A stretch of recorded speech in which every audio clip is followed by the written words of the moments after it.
If I were to answer, sige nga daw. Well, go! As someone who is born and raised in Pikit for 21 years, kasi nung 21 ako, umalis na ako. Hi guys, and welcome back to our channel. My name is Janae Nali! For today's vlog, ay papanoorin natin ang naging final question and answer performance ng mga candidates for Muntiana Pikit. Yes! Oh my God! Pwede ako mag-react you? Na finally I can speak up for myself. Yeah, of course! Pwede ako maging magpakatotoo sa sasabihin ko. Yes, pero in Maguindanao.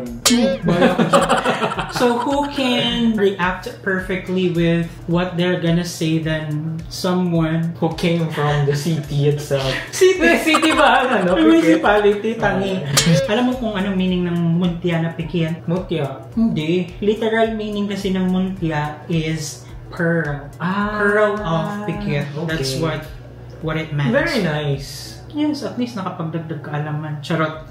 Ayan, without any further ado, panoorin na natin ang naging sagot ng Muntiana Pikit 2024. That's Angelica Edsel.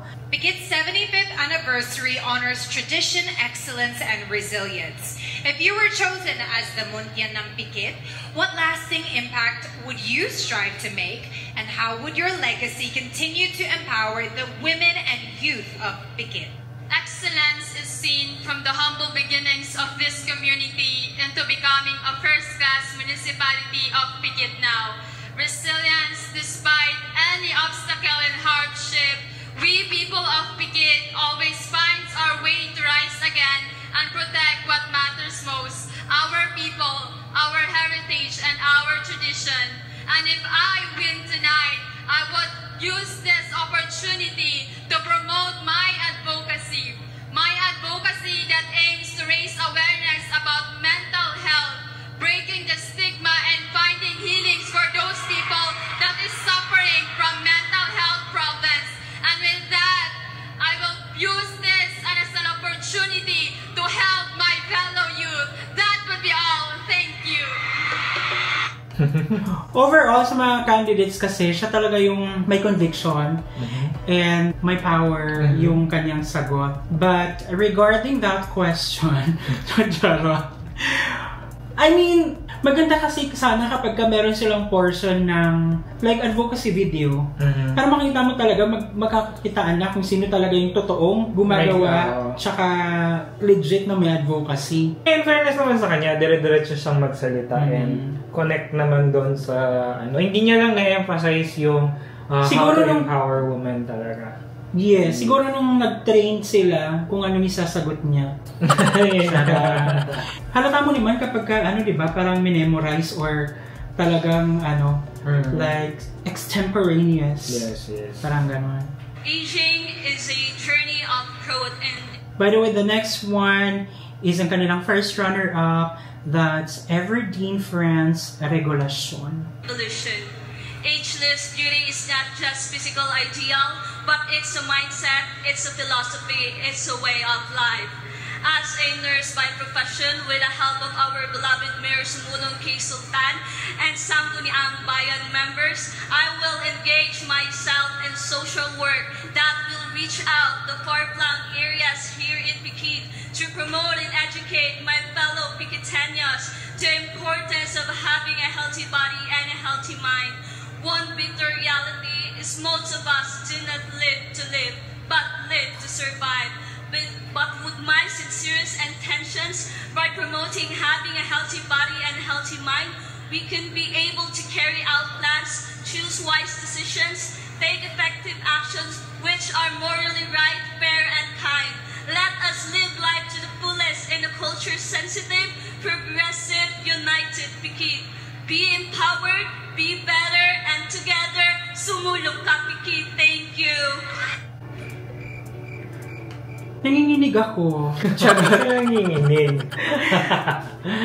Napaka-cliche. Like, I'm a fan of a queen who walks the talk. Madaling magsalita or magbitaw ng mga mabulaklaking words, mga bagay-bagay. Pero hindi naman siya napuput into action. Like, it's so sad for the people na walang power. Yung hindi nila in-empower yung sarili nila to have a change sa kanilang buhay, ganyan. Like,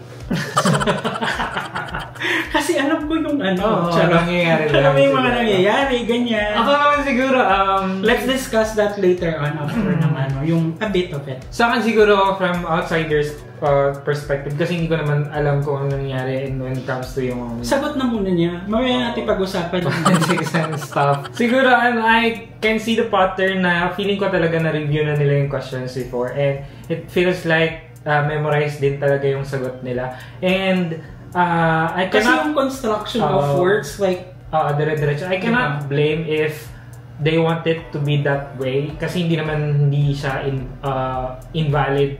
Kasi hindi man kailangan, diba? Pero kasi to at least then give a chance na fair chance. Makapagsalita ng maayos, ganyan. So next one is Novaline Cabaniog. I joined Muntian ng Pigid not because of my personal growth, but because of my belief that this pageantry can give me a platform to advocate something that I'm really passionate about.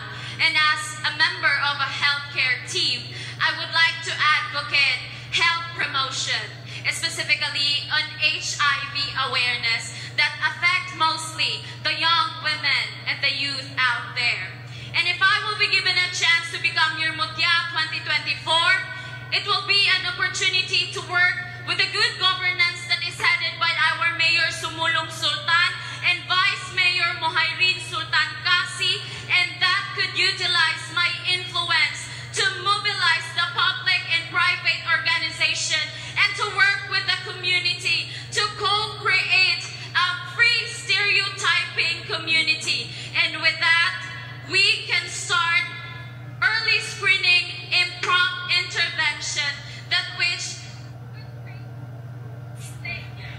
ayun na inabutan siya ng time. Siya, in all fairness sa kanya, parang mas hindi siya praktisado yung sinasabi niya, no? Kasi close to what she's doing or dun sa kanyang profession as a nurse ba yung sabi niya.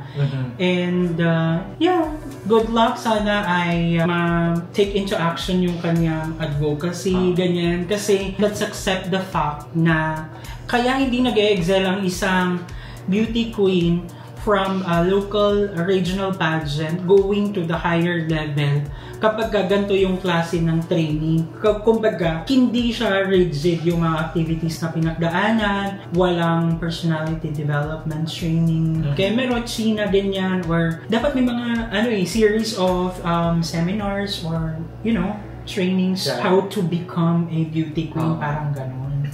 Siguro it boils down, I can see your point actually. It's very clear na when you're doing something like this, and importantly, it's a government-funded na venture, dapat alam nila kung ano yung goal. Hindi natin alam kung ano talaga yung pinaka-main goal ng pageant is just to have a show or really to promote tourism or whatsoever, what the place can offer to the regional, provincial, national level.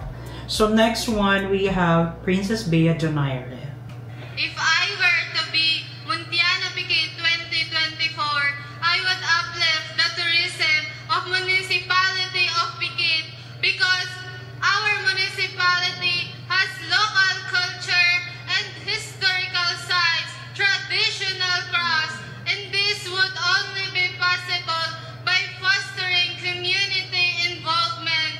And this has a big impact because through this, Pigid can boost its national tourism profile, attract more visitors, and promote sustainable development within the municipality. Thank you! Wala naman sabi ko. Halating real talk na lang tayo. Parang ganon. Masyadong she went above and beyond what's the reality, parang ganon. So, I won't buy it din, yung sagot niya. Kudos sa effort na lang din siguro for the presentation. Pero, siguro hindi siya possible sa like mga yung mga I mean kung gusto mong i-level up yung pageantry sa municipality, malay natin biglang mag-level up the next season. Yeah, let's see. Winning cup. No. So last one we have Johanny Tumalaw. 75 years of upholding tradition of excellence and resilience. This symbolizes our collective strength and unwavering spirits. We Piqueteñas demonstrated that true resilience, it is a collective strength, not an individual choice. For over 75 years, we Piqueteñas proven that supporting one another and standing as one community, we can overcome and surpass any obstacles, whether it is a natural disaster, socio-economic struggle, or societal inequality. Because true strength lies in resilience and unity of our municipality, and the world can learn from us Piqueteñas that the true resilience and excellence is not just by bouncing back, but bouncing forward with So, makikita mo naman dun sa reaction ni Nicole, kahit balikan mo yung Q&A na yon, parang hindi mo na kasi maintindihan kung anong sinasabi niya. It's going here and there. Hindi talaga nasagot ng maayos or kasi yun yung tinrain na sagot. So, mali yung binigay na question. Siguro real talk na kung mga ganyan na bibigay yung question, na feel natin binigay yung question talaga, make sure na yung script or yung sinulat na speech is believable din when it comes to the pag-deliver nung kandidata. Or, you know, kasi may maraming mga words na like yung it's better not to use mga malalalim na words na you personally, you don't understand kung ano yung pinaka-meaning nung salitang yon. Iba kasi yung delivery kapag ka authentic na galing sa puso, galing sa experience. So you will have the power. We're not discrediting the girls, ha? Pero thank you so much and congratulations kasi they've earned din yung title na nakuha nila this season. Pero we're hoping in the next season na marami tayong professionals sa Pikit, maraming mga magaganda sa Pikit. Sana mas mag-improve pa, maka-scout sila ng candidates.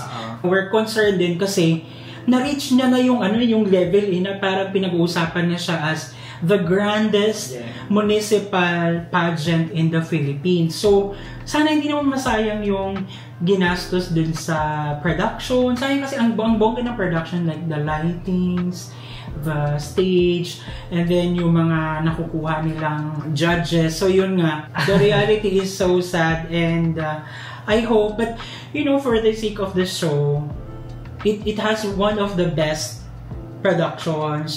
It has one of the best lightings and set of judges, hosts. So, grand talaga siya. But sana hindi masayang. Like, if you put so much effort in everything else, we hope na sana it sheds a good light to the whole country and even the world. Ganyan. Na, yun nga, dapat syempre ma-elevate din talaga yung imahe ng mga Piqueteños na lumilevel din talaga sa national level or sa international. If I were to answer, Pikit's 75th anniversary honors tradition, excellence, and resilience.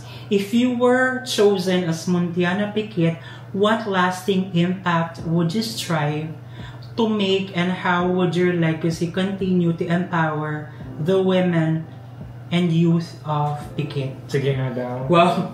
Go!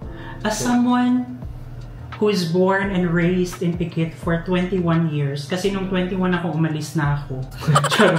As someone na born and raised in Pikit, siguro, ang pinaka nakalimutan kasi dyan is about education. Because with proper education, nothing is impossible na ma-achieve mo or ma-conquer mo, ganyan. At hindi talaga siya mananakaw. Because me personally, I grew up in Pikit na parang magulo, ganyan. But me personally, like, nag-focus ako sa education and minulat ko yung kaisipan ko, pangunawa ko sa na mas malawak, like sa world. Like, I try to explore things, ganun kasi parang curious kasi ako, ganyan. So, yung pagka-curious na yon na nagsimula sa education, it led me to where I am right now, na parang sobrang open-minded, like, different yung perspective ko or yung belief ko when it comes to certain things, ganun. So, mas importante talaga is yung education. And, you know, just reality and self-check, self-realization. Let's not put so much flowers into the ocean. Like, yun lang. Thank you so much at sinamahan nyo kayo sa nagdaang video. If you like this video, don't forget to give it a thumbs up. If bago kayo sa ating channel, don't forget to subscribe. Hit that notification bell para updated kayo sa ating mga next uploads. Ayan guys, thank you so much for watching our videos. We have a lot of videos done and we have a lot of videos coming. So keep watching us. See you in the next video. Bye!